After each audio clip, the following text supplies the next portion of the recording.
시편 58편입니다. 사랑하는 하나님, 이 땅에 때로는 부정과 부패가 만연했고 때로는 공의와 정의가 빛났었습니다.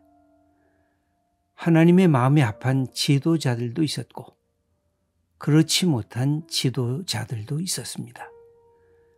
국민이 그들로 인해 복을 받은 적도, 그 반대로 깊은 상처와 고통을 겪은 역사를 겪기도 했습니다. 주님, 권력자들이 하늘에 더 큰 권력을 가진 분이 계심을 알게 하옵소서. 그리하여 공의와 정의로 겸손하게 권력을 행사하게 하옵소서.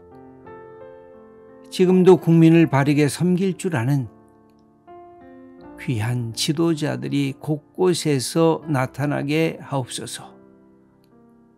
아멘. 오늘은 다윗의 시입니다. 특별히 힘 있는 사람들, 남을 이끌어가는 사람들, 또 통치자들, 백성을 다스리는 사람들이 어떠해야 되는가? 다윗도 왕이었고 다윗도 사람들을 다스리는 지도자였습니다. 그런데 또 다른 지도자에게 그는 핍박을 받고 쫓김을 당하면서 이 힘이라고 하는 것, 이 권력이라고 하는 것이 얼마나 강력한 힘을 갖고 있는가를 그가 절감하고 있습니다. 이 돈과 권력은 이게 소중한 것입니다. 이게 축복이고 잠시 하나님께서 맡겨주신 선물인 것을 잊어먹으면 이 돈이라고 하는 것과 권력이라고 하는 것은 어떤 시작이 일어나게 되냐면 사유화가 일어나기 시작을 합니다. 내 거라고, 내 돈이라고, 내 힘과 내 권력이라고, 이건 내가 잘나서 내가 마음대로 할 수 있는 것이라고 하는 이 사유화의 과정이 들어가면 돈이 그것이 내가 소유한 것 같은데 어느 순간부터 돈이 나를 소유하기 시작하고 권력이 나를 소유하기 시작하는 것이 돈과 권력이 갖고 있는 이 속성입니다. 돈을, 권력을 선물로 여기면 언제든지 돈과 권력이 나로부터 떠나는 것에 대해서 너무 연연하진 않습니다. 분명히 돈과 권력에 연연한 이게 인간의 모습이긴 하지만 그것이 없어져도 내가 의연하게 담대하게 살아갈 수가 있는데, 이 돈이 내 인생의 목표가 되고 권력이 내 인생의 목표가 되면 내가 그것을 소유한 순간에 사유화의 과정이 일어나고, 사유화의 과정이 일어나면서 내가 돈과 권력을 사유화한 것이 아니라 돈과 권력이 나를 사유하기 시작하게 되면 이 권력과 이 돈과 재물을 내 마음대로 이기적인 욕심을 내면서 사용하게 되고, 이 재물을 갖고 이 권력을 갖고 나의 가는 길을 방해하는 모든 사람들을 향해서 이제 심판하기 시작합니다. 이 난도질을 하기 시작하는 것이 바로 이 권력과 돈이 갖고 있는 그런 특성입니다. 그래서 재물과 권력이 커지면 커질수록 이것이 하나님의 선물인 것을 깨닫지 못하면 마치 브레이크 없는 기관차처럼 그냥 막 속력을 내서 달려갑니다. 언제까지 달려갈까요? 벼랑에서 추락하고 떨어질 때까지 그냥 달려가다가 멈춰설 수가 없어서 그냥 모든 것에 벽에 부딪히고 때로는 벼랑에서 떨어져서 파괴되고 산산조각이 날 때까지 미친 듯이 달려가는 게 이 재물과 이 권력을 가진 것의 이 특성입니다. 그래서 이 우리가 갖고 있는 것이 이것을 끊임없이 평가하고 이것을 다시 하는 게 민주주의고, 그래서 선거도 있고, 그래서 새롭게 사람들 이렇게 바꾸는 것인데, 독재자는 제일 싫어하는 게 선거거든요. 여러분, 북한의 선거는 100% 찬성이 나온다지 않습니까? 여러분, 인생의 100%가 하나님 이외에 누가 있겠습니까? 근데 그렇게 조작하고 그렇게 협박하고 그렇게 공갈하고, 그래서 그것을 나 이외에 어느 하나라도 반대 세력이 있으면 안 되는 겁니다.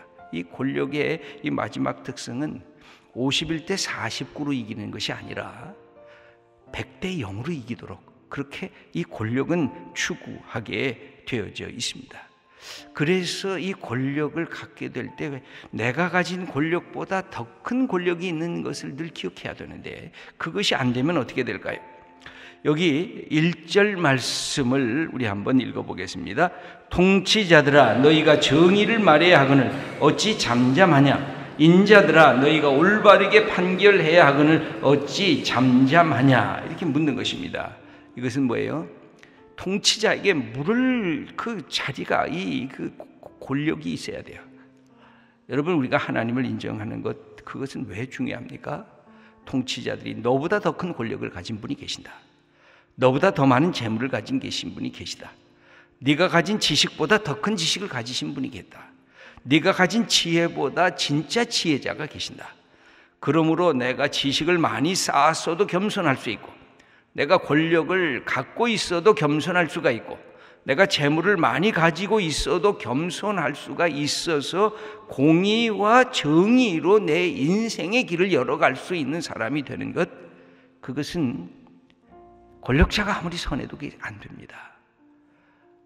돈을 많이 가진 사람이 아무리 선하려고 해도 그게 잘 안 돼요. 그래서 하나님이 계신 거예요. 하나님이 내가 너를 심판하겠다는 거예요. 네가 가진 돈과 재물을 바르게 사용하는가? 네가 가진 권력을 공동체를 위해서 네가 사용하는가? 아니면 네 욕심을 채우기 위해서 그 권력을 사용하는가를 내가 보겠다는 거예요. 왜 예수 믿는 게 중요한 거냐? 자기 갱신이 가능하게 하는 게 예수 믿는 거예요. 자기 수정과 자기 개혁이 가능하게 하는 것, 자기 회개가 가능하게 하는 것, 그것이 예수 믿는 것의 최고의 축복인 거예요. 내가 잘 나갈 때도 예수님 앞에, 하나님 앞에 서면 내게 이런 연약함이 있었구나. 내가 비록 못 나갈 때 나 때문에 좌절하지 않고 예수님 때문에 다시 용기를 얻고, 그게 예수님 믿는 이유가 하나님을 사랑하는 이유예요. 그런데 이 권력자가 나보다 더 큰 권력을 가지신 하나님을 망각해버리면 뭘 잃어버려요? 공의와 정의를 잃어버리게 됩니다. 여러분, 이 다윗이 왜 하나님에게 축복을 받았냐면, 다윗에게도 인간적인 약점이 있잖아요. 근데 다윗은 자기 갱신을 끊임없이 했어요. 그래서 늘 하나님 앞에 서기를 바랬어요. 왕이 돼서도 그랬고, 골리앗을 물리칠 때도 그랬고, 다윗이 사울 왕에게 쫓겨갈 때도 내가 하나님 앞에 서리라. 그래서 그가 신음하면서 탄식할 때도 영혼의 기쁨을 놓치질 않았어요. 영혼의 평안을 잃어버리질 않았어요. 그가 왕이 되고 모든 것을 가졌을 때도 하나님의 말씀 앞에 부복하기를 원했어요. 그렇게 선지자 나단이 바로 당신이 살인자요, 당신이 간음자요라고 직접 대꾸할 때도 야 이놈 자식 다 죽어버려라 하고 명령하지 않고 그 앞에서 무릎을 꿇었어요. 맞습니다. 내가 그런 못된 놈이네요. 그리고 눈물로 통회했어요. 왜? 자기 회개, 자기 갱신, 자기 변혁, 자기 자신의 변화를 그가 하나님이라고 하는 분을 사랑하고 인정했기 때문에 이것이 가능해져요. 그래서 여러분, 사울 왕과 다윗 왕의 차이는, 사울 왕은 그에게 좋은 사람들이 있었어요. 그러나 시기하고 질투하고 자기의 권력을 사유화해서 다윗을 향한 그 모든 것을 향해서 갔을 때 그 옆에 사람들이 서서히 떠나기 시작했어요. 누구까지 떠났을까요? 사울 왕을 세웠던 사무엘까지 당신 안 되겠다. 하나님이 당신을 떠납니다. 그리고 하나님의 마음에 합한 사람, 또 다른 사람을 세울 겁니다. 그렇게 얘기를 해요. 그 사람이 누구예요? 그게 다윗이에요. 다윗은 하나님의 마음에 합했다 그랬어요.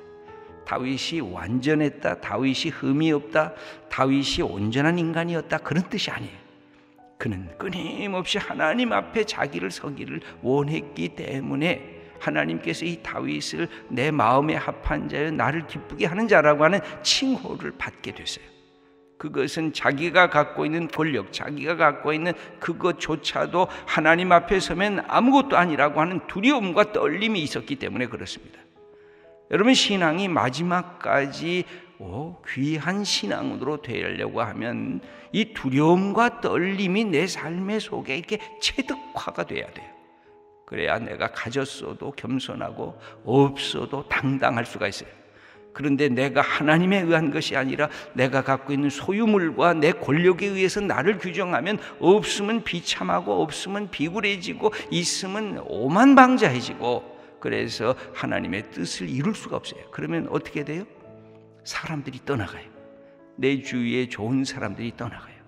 다윗에게는 다윗이 힘들었을 때도 그 옆에 좋은 사람들이 함께 있었어요. 사무엘이 있었고 아비멜렉이 있었고 요압 군대 장관도 있었고 그 옆에 그를 돕는 나단 선지자도 있었어요. 그에게 같이 함께하는 인복이 생겨지는 것도 그런 것입니다. 내가 잘난 줄 알고 하면은 그때 힘이 있을 때는 좀 사람들이 따라옵니다. 그러나 내 힘이 사라지고 내 권력이 사라지면, 내 돈이 사라지면 그렇게 옆에 친구처럼 따라왔던 사람들도 다 도망가요. 왜? 저 사람이 어떤 사람인지 알기 때문에. 근데 다윗에게는 사울 왕과는 다른 것이 있어요. 사울 왕은 하나님을 경외하면서 시작했어요. 그러나 어느 날 자기 자신이 자기 인생의 주인이 되고 하나님은 그냥 곁다리였어요. 가끔 가다 기도할 수 있는 대상이었어요. 그러다가 보니까 그가 갖고 있는 자기의 자리를 위협하는 다윗을 향해서 그렇게 공격을 하고 다윗을 무너뜨리려고 하는 그 모든 일에 권력이 사용되니까 뭐가 사라져요? 정의와 공의가 사라져요. 여기에 이 악한 통치자들이 갖고 있는 것이 그것입니다. 정의와 공의를 행하지 않는다는 거예요. 올바르게 판단해야 되는데 판단하지 않는다는 거예요. 그래서 모든 것을 자기 손아귀에 이렇게 끌어들인다는 것입니다.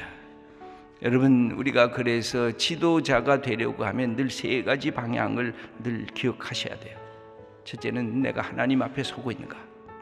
예수 믿는 사람들에게 지도자는 이게 첫 번째예요. 내가 하나님 앞에 서고 있는가. 하나님이 나를 지켜보시는가. 내가 하나님 앞에 서면 내가 가진 것이 다 아무것도 아닌 나를 무화시킬 수 있는가. 그래서 하나님만이 내 존중이 여기는, 그래서 여기서 배우는 것이 겸손이에요. 그 다음에 지도자가 된다는 것은 뭐예요? 공동체가 있다는 뜻이에요. 나와 함께 더불어 가는 사람들이 있다는 거예요. 이 더불어 가는 사람들을 위해서 내가 사랑할 마음이 있는가? 섬길 마음이 있는가? 저들에게 내가 자랑하고 내가 인기가 높아지고 내가 얼마나 괜찮은 사람인가 과시하려고 하는가? 아니면 저들을 위해서 내가 이 직분을 맡아서 나는 순종하며 따라가기를 원하는가? 사랑하는 마음이에요. 긍휼히 여기는 마음이에요. 그리고 나서 세 번째는 자기 자신을 향해서 엄정하게 자기 자신을 끊임없이 이 자기 변화와 갱신의 것을 행해 나가는 거예요. 나 자신을 향해서, 바로 공동체를 향해서, 그리고 하나님 앞에서. 이것이 우리가 갖고 있는 지도자됨의 축복인 것입니다. 그래서 세상의 지도자들은 그 하나님 대신에 거기에 누구를 집어넣었어요? 국민을 집어넣은 겁니다. 그 국민이 뭐예요? 4년, 5년마다 투표를 하는 것입니다. 그래서 투표할 때만 되면 여러분, 정치인들이 그렇게 권력자들이 그냥 친절해지고 갑자기 가까워지고 모든 그냥 속에 있는 것들을 다 그냥 사랑한다고 하면서 다 토해내잖아요. 그러니까 되기만 하면 또 4년, 5년 동안은 또 권력을 어떻게 내가 이걸 마음대로 쓸까 하고 거기에 또 전념하고 있잖아요. 그러니까 이게 조삼모사로 이게 바뀌어지는 거예요. 그래도 국민이라고 하는 큰 테두리가 있으니까 그만큼 되는 거예요. 왜? 하나님 대신에 이 세상은 그 선거라고 하는 것, 국민이라고 하는 것을 통해서 했는데, 우리 믿음의 사람들은 누구 앞에 서는 것입니까? 하나님 앞에 서는 것입니다. 그래서 겸손하고 나 자신을 향해서는 엄격하게 적용을 하고 남을 향해서는 넉넉하게 적용을 할 줄 아는 그런 인물로 이 다윗이라고 하는 인물이 특출하게 이스라엘 백성들 속에 나타나는 것입니다. 여러분, 우리가 갖고 있는 우리의 모습은 다 지도자적인 역할을 갖고 있지 않습니까? 그런데 이 지도자들이 어떻게 합니까? 공의와 정의를 하지 않고 너희들이 잠잠하고 너희들이 침묵 지키고 있지 않는가? 2절 말씀과 3절 말씀을 읽겠습니다. 아직도 너희가 중심에 악을 행하며 땅에서 너희 손으로 폭력을 달아주는도다. 악인은 모태에서 멀어졌으며 나면서부터 곁길로 나아가 거짓을 말하는도다. 그러면서 그들의 모습을 마치 독사처럼, 못된 독사처럼 그들의 모습을 써놓고 있어요. 4절과 5절 말씀을 읽어보겠습니다. 그들의 독은 뱀의 독 같으며 그들은 귀를 막은 귀머거리 독사 같으니 술사에 홀리는 소리도 듣지 않고 능숙한 술객의 요술도 따르지 아니하는 독사로다. 아무것도 아니하고 혼자서 독을 품고 사람들에게 독을 쏟아내는 그런 모습과도 같은 것입니다. 이 힘 있는 사람들이 갖게 되는 축복은 그것입니다. 사람을 살릴 수도 있고 사람을 죽일 수도 있습니다. 여러분, 권력이 얼마나 무섭습니까? 돈도 무섭습니다만 권력이 더 무섭지 않습니까? 권력은 그냥 사람을 직접적으로 살리기도 하고 직접적으로 죽이기도 하는 강력한 힘을 갖고 있기 때문에 그렇습니다. 그런데 그것이 독사의 모습처럼 나타나면 그 공동체는 두려움에 떨고 그 공동체는 공포에 떨고 그 속에서는 살아남는 자가 없는 것이고 아첨하는 자가 생겨지고 이중적인 자가 생깁니다. 그 앞에서는 아첨하다가 뒤에 가면 욕하고 뒤에 가면 흉보고 앞에 가면 칭찬하다가 뒤에 가면 다른 얼굴을 하게 되는 이중적 인간을 만들어내요. 이게 모든, 여러분, 그래서 부모님이 너무 엄격해도요, 아버지가 엄격한 게 이게 좋기는 좋거든요. 그런 엄격한 게 너무 엄격하면요, 자녀들이요 이중성이 돼요. 부모님에게는 잘하는 것 같다가 뒤로 가면 자기의 일들을 챙길 수밖에 없어요. 이게 참 어려운 거예요.